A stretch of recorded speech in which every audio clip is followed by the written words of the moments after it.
Merci de nous rejoindre dans le débat du soir. La course à la présidentielle de 2026 est officiellement lancée, ou du moins, elle a pris une tournure concrète avec la déclaration d'ambition de M. Nouroudine Sakasalé. Il est le premier issu de parti à se positionner clairement sur l'échiquier politique béninois pour briguer la magistrature suprême au nom de sa formation politique. S'agit-il enfin d'une candidature sérieuse et capable de catalyser l'attention au sein de son parti? Nous faisons le débat ce soir avec vous, Gracia Makouko. Vous êtes juriste et écrivain. Bonsoir. Bonsoir Madame Tobla. J'espère que vous vous portez bien. Très bien, par la grâce de Dieu. Merci de votre présence. Julio Tameti, juriste, analyste politique. Bonsoir. Bonsoir Madame Angèle Topola, bonsoir au plateau et téléspectateurs. Omer Waïsebe, vous êtes analyste politique. Bonsoir. Bonsoir Madame Angèle, bonsoir aux téléspectateurs de télé.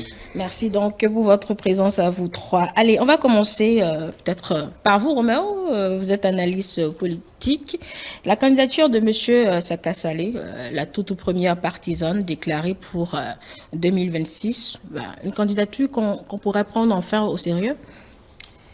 Je ne dirais pas tout de suite s'il faut prendre ça au sérieux, mais déjà, je me réjouis du fait que M. Nouroudine Sakasalé, que je connais un peu, je ne suis pas très proche de lui, mais je l'observe au minimum depuis 2018, où je l'ai vu vraiment présent dans les médias, dans les débats publics et politiques du pays. Je me réjouis d'abord parce que ça participe de la vitalité de la démocratie, de la vitalité des institutions politiques du pays, à savoir les partis politiques, qu'elles soient de la mouvance ou de l'opposition. Mais si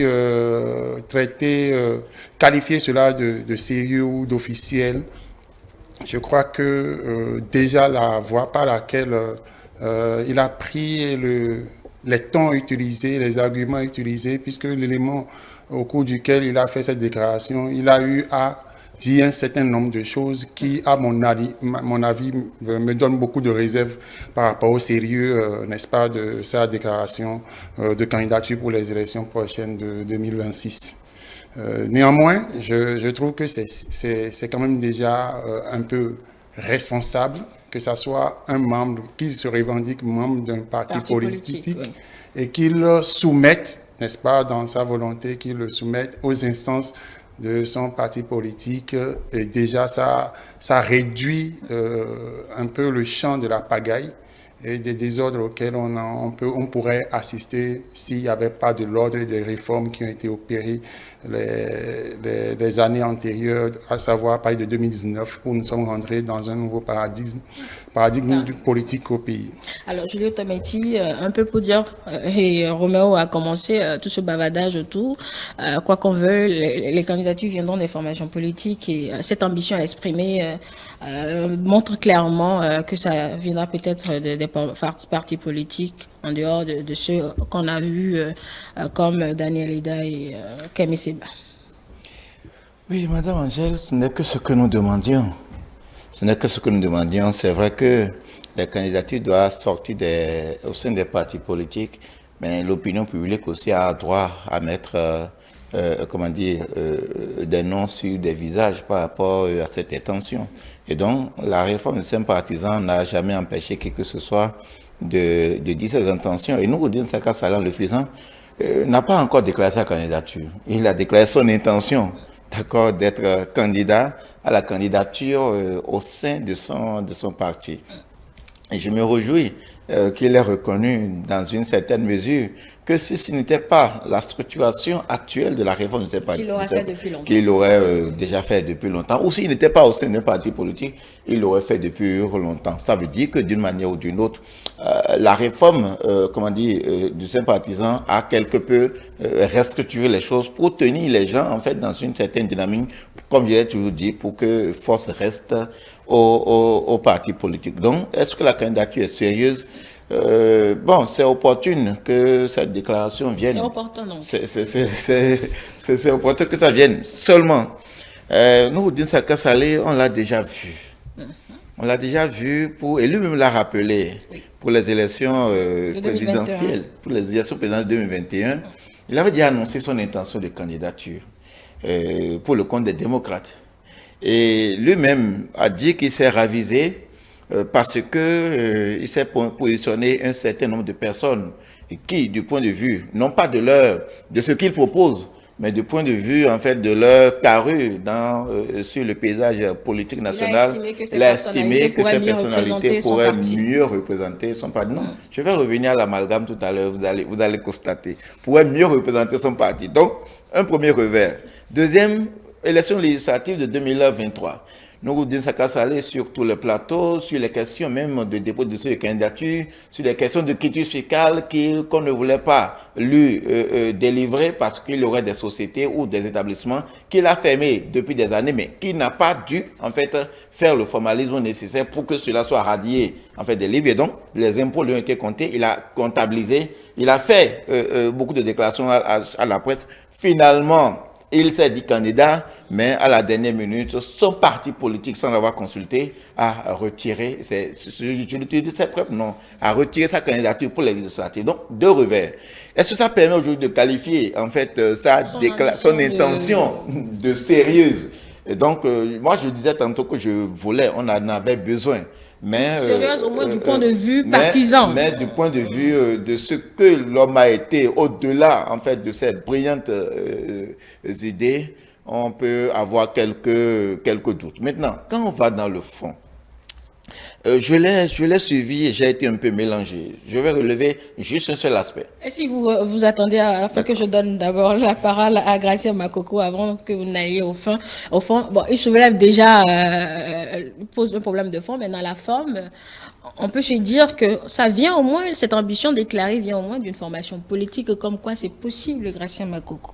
Merci. Je voudrais quand même qu'on puisse noter que cette déclaration d'intention de M. Nouroudine Saka Saleh, membre du Parti Les Démocrates, donc membre d'un des trois partis qui sont en position de parrainer un candidat dans le cadre des présidentielles de 2026, que l'on puisse appréhender d'abord cela comme un acte de bravoure, un acte de courage, comme il est désormais rare au pays, d'accord, de voir un acteur politique fait preuve d'une certaine hardiesse dans le cadre de cette déclaration d'intention de candidature. Ça fait le premier élément sur lequel je voudrais m'appesantir. Mais l'autre chose, c'est déjà dans l'intitulé même de cette thématique, est-ce qu'on fait une candidature sérieuse?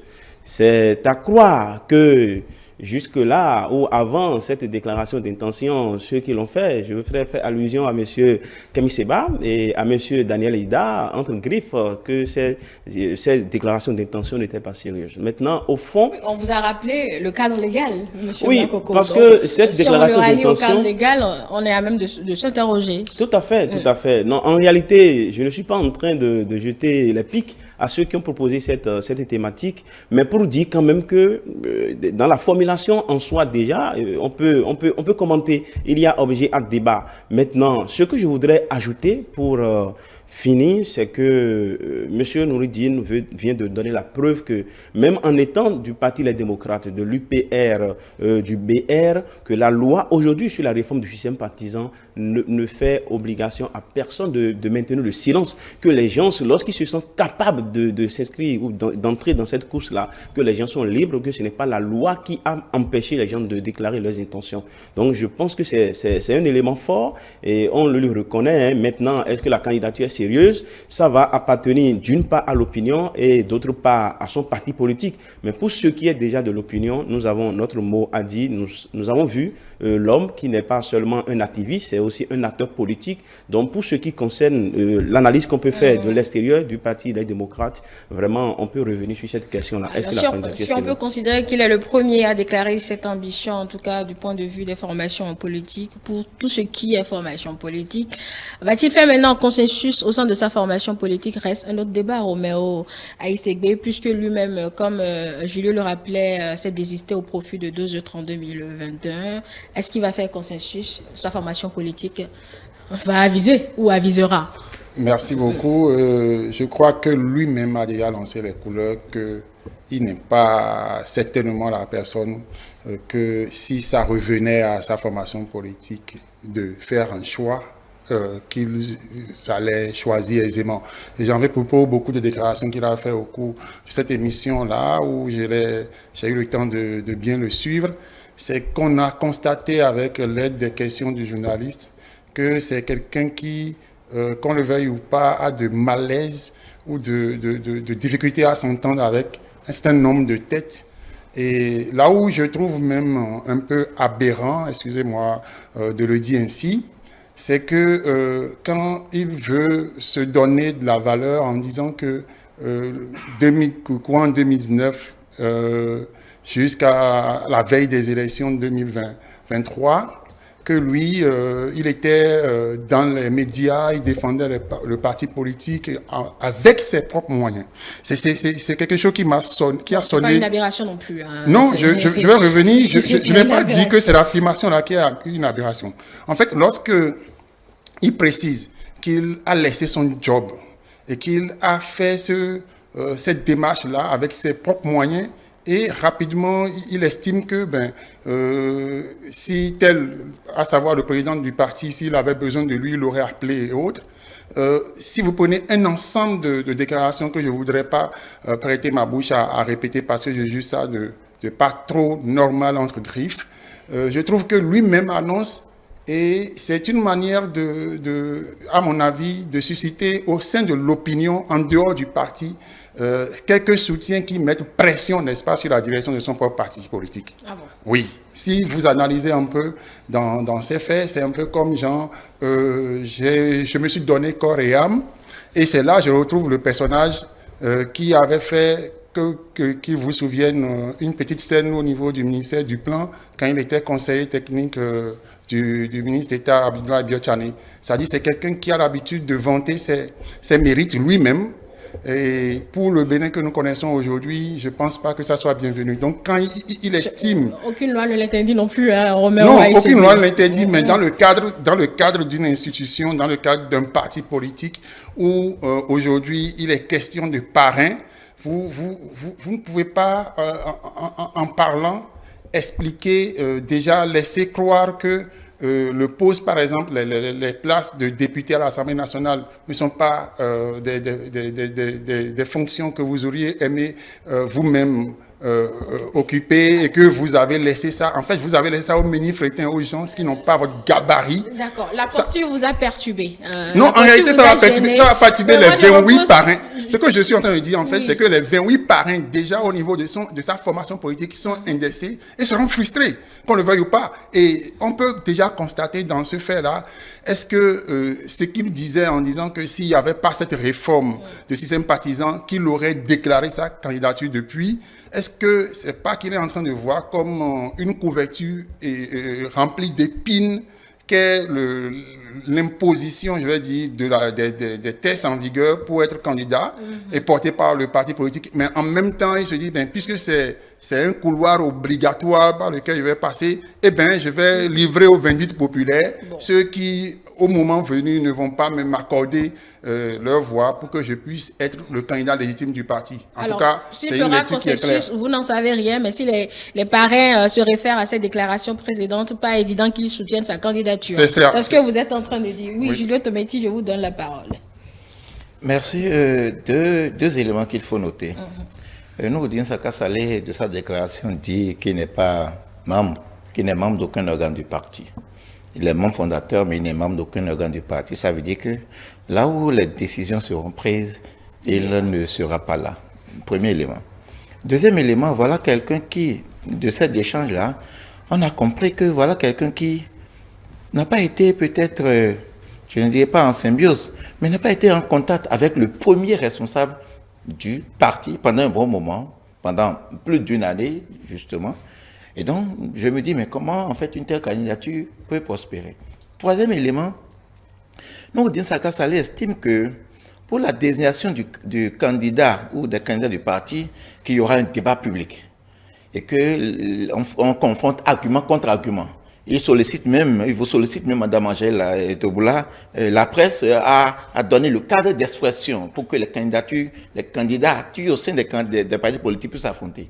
Mais en oubliant complètement que la réalité béninoise, en fait, ce n'est pas en fait sur la façon dont vous arrivez à démontrer vos arguments devant les plateaux qui fait de vous, en fait, le candidat ou qui attire la sympathie des autres membres. Il y a plusieurs autres comparaisons, comment dire, pas comparaison, il y a plusieurs autres paramètres, exigences, qui je peux dire que ça fait en fait les jeux de couloir politiques qui font que vous pouvez, et je suis sûr, dans le parti politique des démocrates, les gens sont dans cette démarche-là actuellement, de ce que, qui je dois toucher, qui je dois faire tout là, quel est le paysage, comment ça représente, qui sont les potentiels candidats, qui sont avec ceux avec qui je serai éventuellement en concurrence.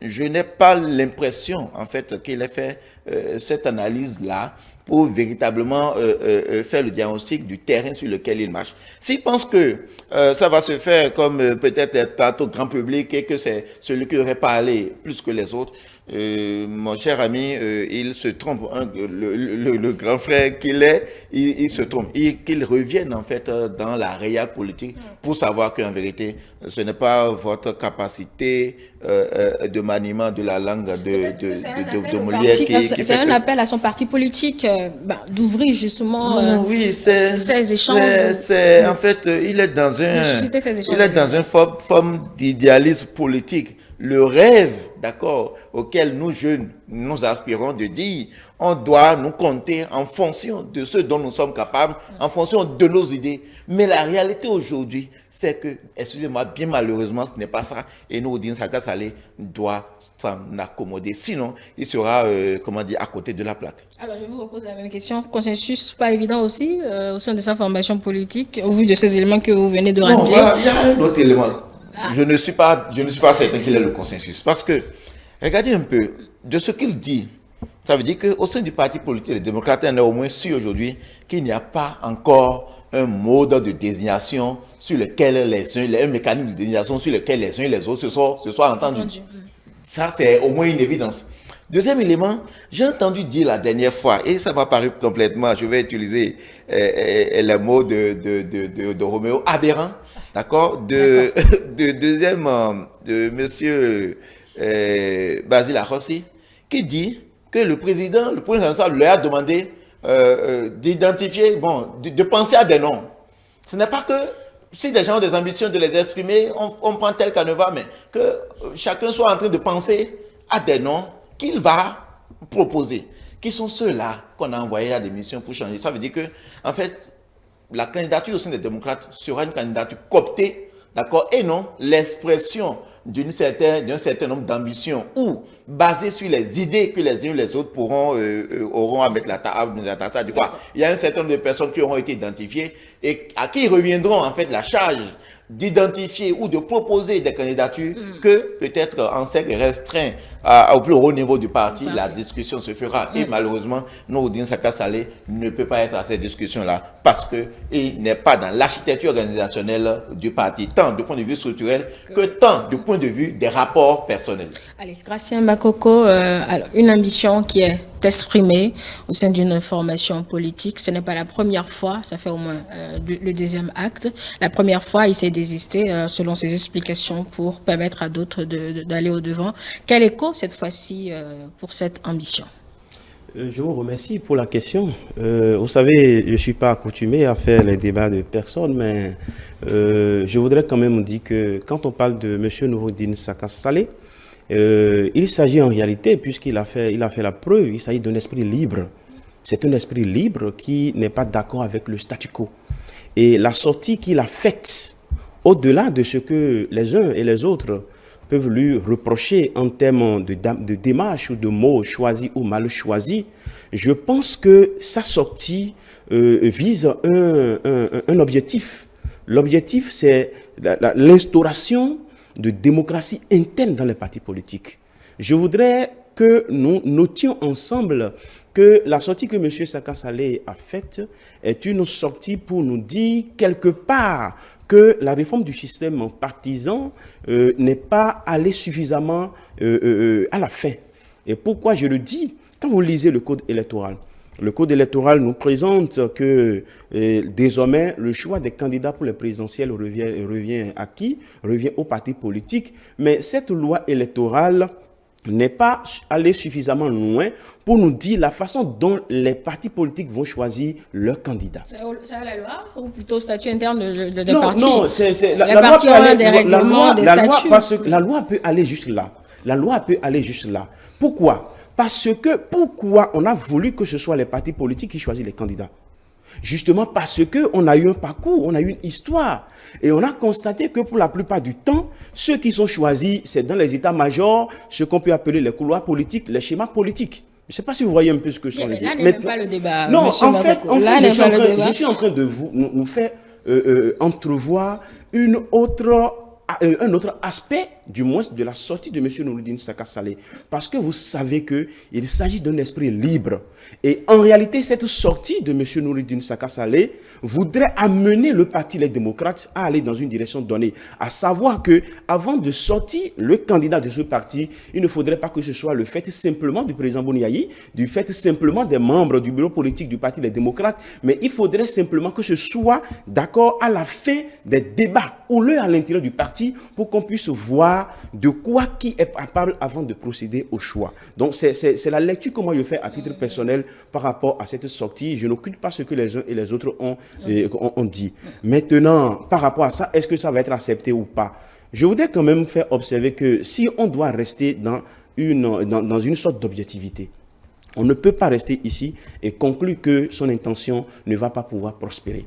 D'accord? Puisque les cadres de ce parti politique, et peut-être que demain, il y aura d'autres qui vont encore faire leur déclaration d'intention. Je ne sais pas si vous voyez un peu. C'est vrai, on lui connaît une certaine vigueur dans l'expression, dans les débats, dans les discussions, mais je voudrais quand même espérer que au moment opportun, le Parti Les Démocrates ne puisse pas mettre catégoriquement de côté son intention, mais que vraiment ce soit quelque chose de tellement objectif et qu'on dise que non, voilà les critères pour lesquels M. Noureddine Saka Saleh n'a pas été choisi et voilà les critères objectifs qui ont milité en faveur de celui qui serait retenu. Je ne sais pas si vous voyez un peu ce que je dis. C'est vrai, on parle de couloir politique, etc. Toutes ces réalités sont des réalités de chez nous. Nous savons que ce sont des réalités de chez nous. Mais si nous voulons construire un État digne, un État civilisé, où le paysage politique va être un paysage vraiment, comment je vais dire, un paysage un peu plus amélioré, d'accord, de salubrité dans le paysage politique, il va falloir que désormais le choix des candidats pour les élections présidentielles et législatives soit quand même basé sur des critères suffisamment objectifs. Ce que vous redoutez, c'est que les gens expriment leur ambition, mais que le chef de parti en décide au finish. En fait, c'est ça. Ça va revenir, ce que vous êtes en train de... système, si c'est le cas. Donc, c'est ce que lui ne veut pas. Je pense, c'est ma lecture personnelle, c'est ce qu'il ne veut pas. Il veut quand même que je sois à l'issue de débats et je pense que c'est quand même quelque chose qu'on ne peut pas occulter objectivement. Bon, je vais briser le tabou et poser la question à Roméo Aïssegbe. Noureddine Saka Saleh aura beau exprimer son intention, mais il y a eu de décider de qui ira aux élections. Enfin, pour ce qui est de cette formation politique, à l'ancien président de la République, aujourd'hui président du parti, M. Yahya Boni. Je pense que même dans les dires même de M. Noureddine Saka Saleh, on perçoit, et c'est ce qui en ressort concrètement, et comme je le disais tantôt, c'est que Noureddine craint déjà que quelque chose pareil pourrait arriver, et donc il sait qu'il peut faire usage de la pression populaire, n'est-ce pas, parce que sachant bien parler, ayant les talents d'un beau parleur, il estime qu'en se jetant dans la mare comme ça, il pourrait éclabousser pas mal de personnes. Mais je voudrais aussi attirer notre attention sur un fait par rapport à votre question. C'est le fait que c'est aussi une pression sur le décideur, même qu'il soit, si l'extraordinaire permet au président du parti, en la personne de M. Boniaï, l'ancien président de la République, de décider, c'est aussi un moyen de pression, déjà que Noureddine Saka Saleh met sur lui. Mais n'oublions surtout pas que si véritablement, avec le nouveau paradigme politique que le Bénin a embrasé depuis 2019, si véritablement le Parti des démocrates veut paraître, comme l'a dit M. Tomenkin tout à l'heure, s'il veut paraître sérieux face aux électeurs béninois, je crois que les débats autour du choix d'un candidat ne devraient pas précéder n'est-ce pas, l'idéal que propose le parti politique pour les prochaines mandatures, pour les élections présidentielles auxquelles il veut participer. Parce que je trouve que la sortie de M. Nouroudine Saka Saleh montre un défaut d'organisation au sein déjà du parti politique. Parce qu'il ne peut pas venir sur un plateau et parler en son nom propre et montrer déjà même dans cette dit que c'est un défi qu'il lance aux autres et qu'il est prêt à ce qu'on invite la presse. Vous savez, pour participer à une élection présidentielle, il y a ce que nous appelons la rédaction du projet de société du candidat. Justement, c'est ça que je veux vous dire. C'est à cela que son programme. Oui, c'est à cela que je veux nous attirer. Pour le peu que je connais, la petite expérience que j'ai eue en participant à 2 élections présidentielles au Bénin ici, un an en tant ne que suffit. conservateur, certainement. Oui, non, en tant qu'expert participant à la rédaction, je peux vous dire qu'un an, 365 jours ne suffisent pas pour un candidat, n'est-ce pas, de rédiger un projet de société sérieux, surtout le background, le niveau auquel notre pays a atteint ces 9 dernières années.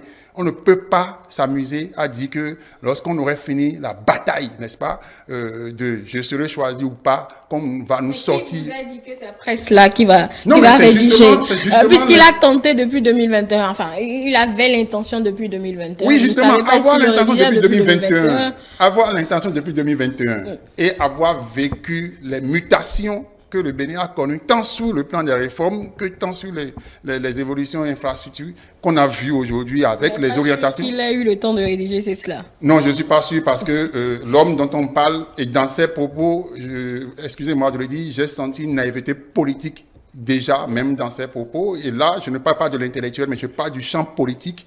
Et les vétérans politiques vous le confirmerez. Et l'expert, nous savons que dans la maison ici, on a des experts. Ils vont vous confirmer que dans ces propos, on sent la naïveté, on sent véritablement que sur le terrain politique, c'est quelqu'un qui devrait encore faire école avant de pouvoir prétendre tenir la science qu'il faut pour diriger le Sauf si vous êtes dans son équipe, vous ne savez pas s'il bosse sur son programme de société depuis maintenant des années. Allez, Julio Tometti, dernière question sur cette thématique. Au-delà de la pression mise peut-être et que vous venez de révéler sur sa formation politique, peut-être pression également pour les autres formations, je ne sais pas en termes d'ambition ou de candidature à exprimer. Bon, on a appris que la majorité donnera ce candidat le 12 octobre. D'après ce que le porte-parole aurait dit. Oui, je le disais tantôt, nous, le citoyen béninois ou l'électeur béninois attend à ce que ça puisse s'animer du côté des formations politiques.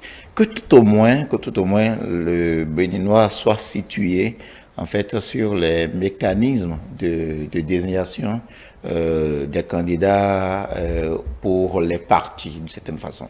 Ou tout au moins qu'au sein des partis politiques, on voit des expressions en fait d'ambition s'éclore pour que déjà nous puissions commencer, comme nous le faisons pour Nouroudine Saka Saleh actuellement, que nous commencions par checker sur les uns les autres de ce qui constitue leurs forces, leurs faiblesses au regard en fait du paysage politique. Et donc, comme nous le disions au départ, la réforme du système partisan n'a jamais empêché qui que ce soit en fait d'exprimer ses ambitions, comme l'a fait Nouroudine Saka Saleh, comme l'ont fait d'autres personnes avant lui. Et donc, l'électeur, le citoyen béninois ou l'électeur béninois attend que ça s'active, en fait, comment dire, au niveau des partis politiques, comme nous sommes en train de l'observer, de sorte qu'au-delà de tout ce que nous pouvons dire, c'est l'acte de Nouroudine Saka Saleh, de compatriotes, est un acte à saluer. Nous attendons de plus en plus que ces voix s'élèvent pour que nous puissions savoir un peu au niveau des partis politiques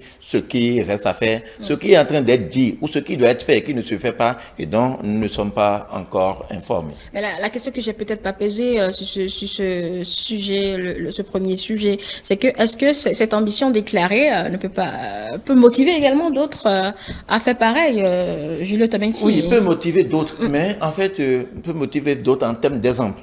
Mais en même temps, au regard même peut-être de ce débat que nous faisons, ça va motiver en ce sens que ça va permettre de trier pour savoir quels sont les mots qu'il faut placer, quels sont les mots qu'il faut éviter de placer. Parce que sans doute, nous vous disons ça dans ta déclaration, faire beaucoup de discrétion, beaucoup de choses qu'il aurait pu taire et qui n'a pas, qui n'a pas su taire sur beaucoup de polémiques, parce que là, aujourd'hui, il se positionne, en fait, comme l'image du parti politique, comment dire, les démocrates, mais j'ai eu l'impression que soit sorti à plus dégradé d'une manière ou d'une autre l'image du parti au sein de la masse, parce qu'il a montré que véritablement il y a beaucoup de choses qui ne vont pas. Et donc les autres des partis politiques et des ambitions, c'est l'occasion pour eux aussi de se lever et de prendre des exemples sur ces sorties pour checker davantage, pour voir dans cette posture-là quel doit être le message ou d'une manière ou d'une autre, quelle doit être la forme. Je suppose que c'est lui-même qui a sorti, qui a choisi en fait cette forme d'entretien.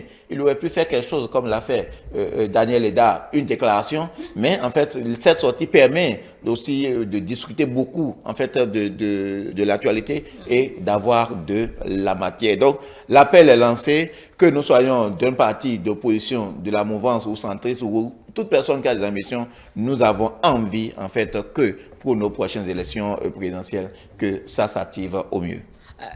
Vent ouvert ou vent favorable pour d'autres ambitions à éclore au sein des autres formations politiques, même au sein également du Parti Les Démocrates, Gracia Makoko? Oui, j'ai dit tantôt que cette sortie de M. Saka Saleh est une inauguration pour les déclarations d'ambition.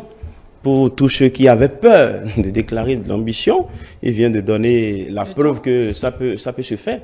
Et je pense que cette sortie qu'il a faite, je ne suis pas dans ses idées, mais je me permets de croire au regard du parcours qui est celui de cet homme-là, qu'il a envie de provoquer le débat démocratique au sein des partis politiques. Si c'est le cas, je pense que c'est une très bonne chose.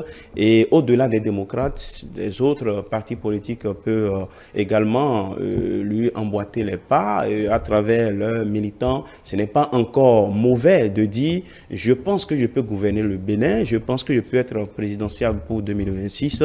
Cela se relève d'une bonne guerre. Ça va permettre à ce que le casting que les partis politiques vont faire à l'interne, le peuple à l'externe pourra quand même suivre cela de loin. Je pense toujours que cela n'est pas une mauvaise chose. Robert, quelque chose à rajouter là-dessus avant qu'on ne passe au second? Ça, comme vous l'avez dit, ça ouvre la porte effectivement à d'autres ambitions de se manifester. Et je pense aussi que, comme l'a dit Julio tout à l'heure, c'est une école pour ceux qui voudront se déclarer effectivement à être portés par des entités, de ne pas effectivement mettre dehors la cuisine interne de leur parti politique, parce que les électeurs que nous avons de plus en plus au Bénin sont des électeurs vraiment, vraiment matures, et il serait difficile à un électeur de choisir un candidat qui déjà en se présentant montre déjà qu'il y a des quiproquos au niveau de sa formation qui devraient le porter.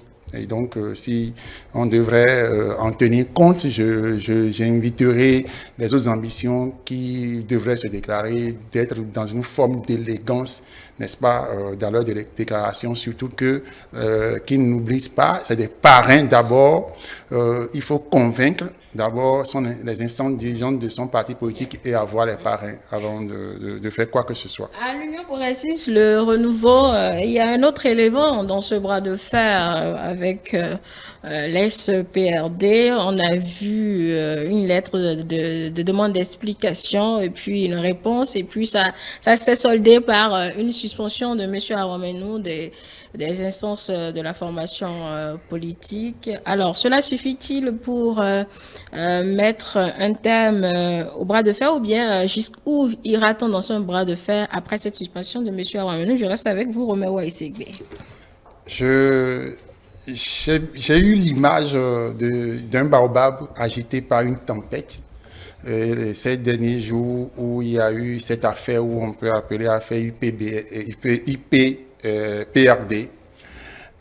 Et je retiens que l'adage qui dit que le baobab peut vaciller mais ne va pas tomber, finalement a fini par montrer que c'est une vérité portée par nos ancêtres.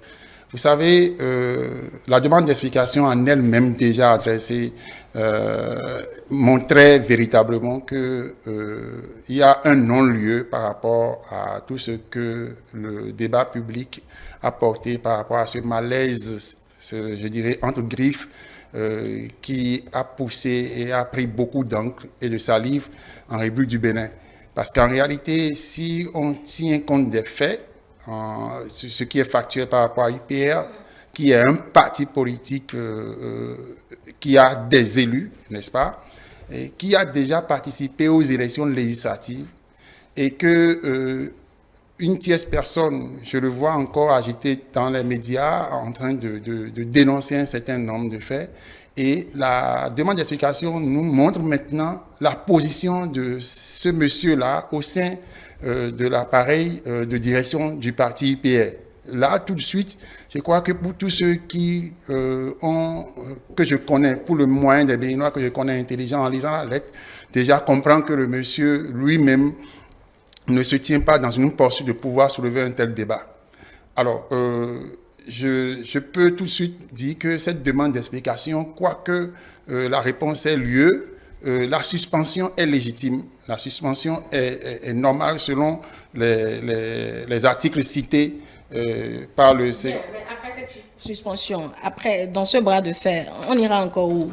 Oui, justement. Parce que ça ne fera pas faire taire le débat sur... Non, en réalité, ça vient confirmer un non-lieu de ce bras de fer. En fait, le bras de fer est déjà, à mon avis, informel. C'est-à-dire, tout a été prouvé, n'est-ce pas, que c'est une responsabilité solitaire, puisque en réalité, vous allez constater que c'est de la suspension d'un individu qu'il s'agit, mais vous pouvez constater comment la courbe au niveau des critiques par rapport au débat s'est estampée. Donc on peut comprendre aisément que c'est un élément qui a fait de troubles à l'ordre, n'est-ce pas, au sein de la formation politique, où il a des responsabilités, il avait la clé de faire ce débat à l'interne s'il reprochait un certain nombre de choses, mais il ne l'a pas fait, il a ramené le débat à un niveau, et quand ça a commencé à tirer dans tous les sens, ça a créé beaucoup de dommages que si on devait lui faire prendre les responsabilités,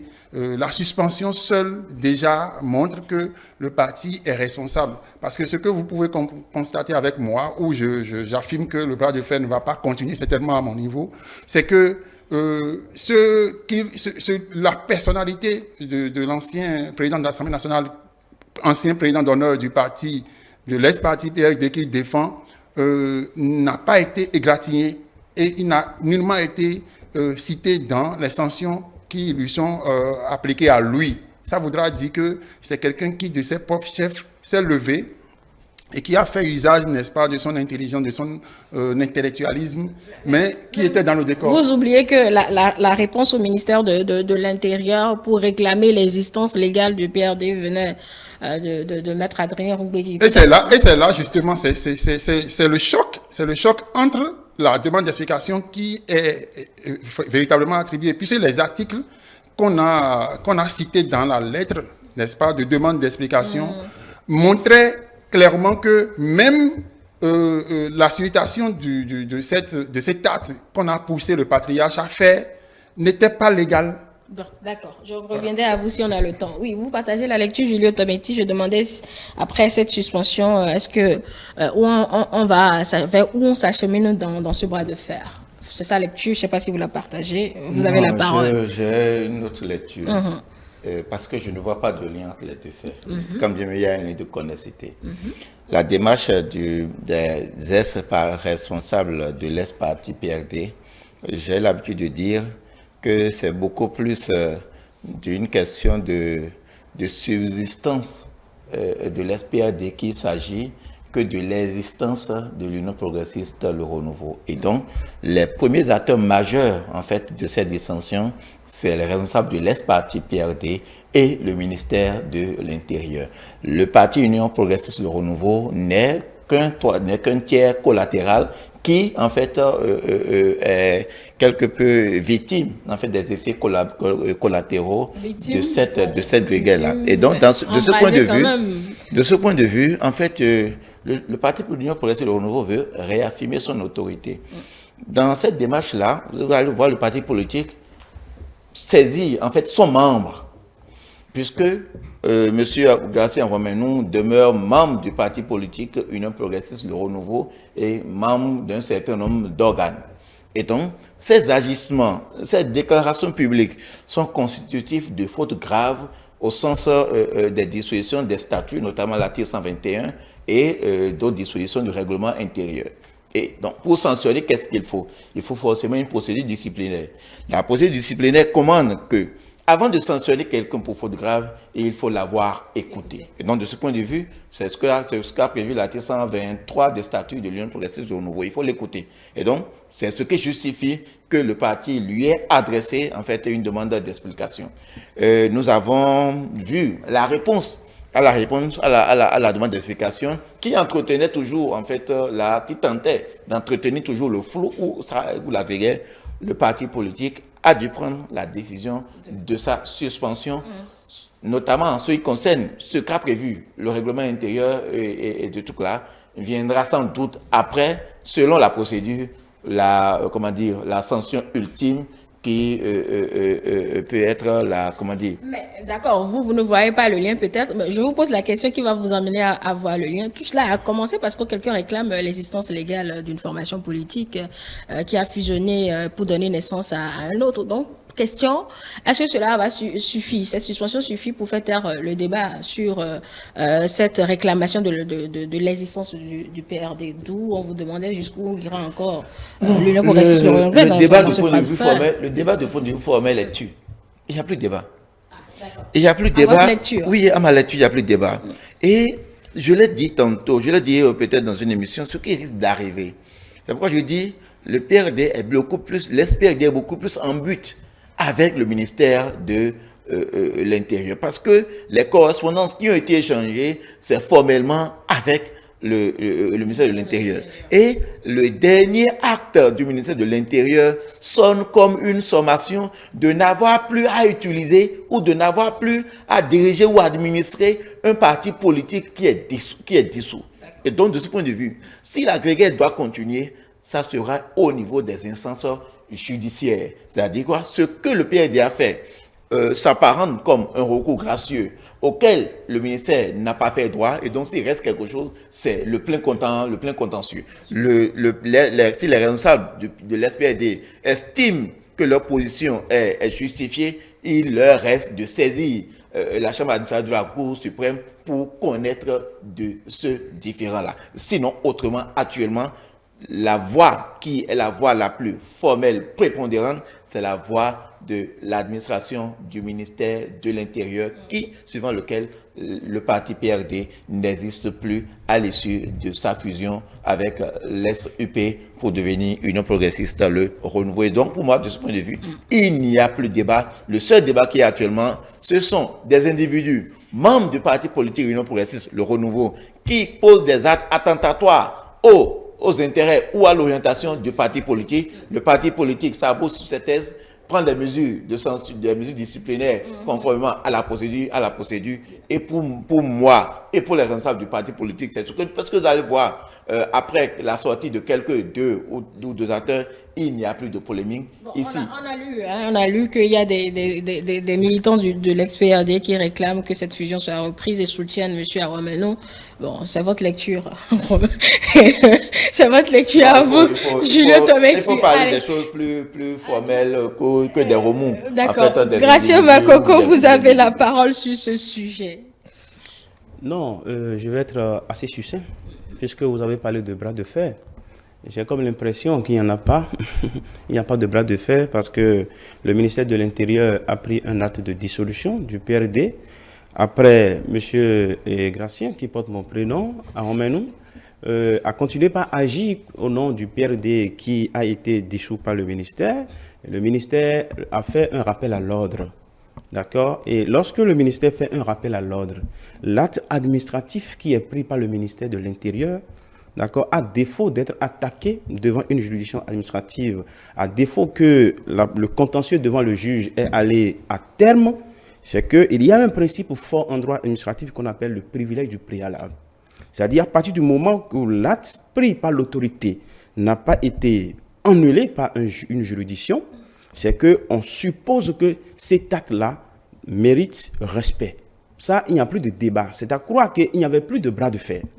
Maintenant, l'intervention de l'UPR Le Renouveau, c'est que ce parti politique a noté que normalement, au regard de l'acte pris par le ministère de l'Intérieur, d'accord, qui appelle respect scrupuleux avant tout contentieux ou avant l'aboutissement de tout contentieux, si un individu membre de ce parti arrive à poser des actes contraires à cet acte, c'est un peu comme si l'individu s'en prend à l'autorité de l'État.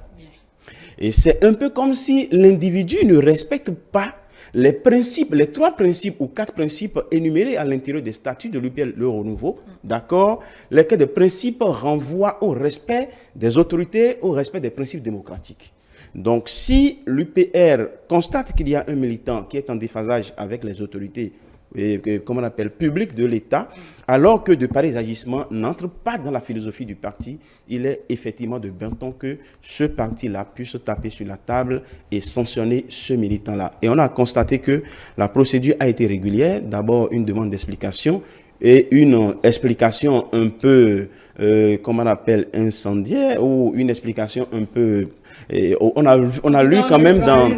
Mais c'était quand même une réponse. Et on a constaté que le parti a pris la décision de suspension. Donc pour vous, c'est fini là, en fait. Oui, je pense qu'il n'y a pas de bras de fer. Parce que le bras de fer, ça va être devant le juge. Parce que le PRD, désormais, on va se poser la question de savoir est-ce que M. Gracien Romano va désormais agir comme un militant UPR ou ben, il va agir comme militant PRD. Donc, réclamer toujours... Non, selon l'acte du ministère, d'accord, il ne peut plus rien faire au nom du PRD. Même les autres anciens membres du PRD ne peuvent plus prendre des actes au nom de ce parti politique. Tout ce qu'ils peuvent faire, d'accord, c'est d'aller devant le juge et déférer l'acte de dissolution du ministère de l'Intérieur devant le juge administratif. Et ils attendent la conduite de la procédure. Si la procédure devant le juge administratif arrive à terme et que le juge annule l'acte de dissolution du ministre de l'Intérieur, alors... Cet acte auquel vous vous référez serait certainement à la lettre de sommation. Non, pas du tout. Il y avait un acte en 2022, juste pratiquement un an après les fonds baptismaux de l'UPR. Parce qu'il y avait eu plusieurs partis qui ont été radiés de la liste des partis politiques au Bénin, dont l'UP et le PRD. Je parle du fait allusion à cet acte-là.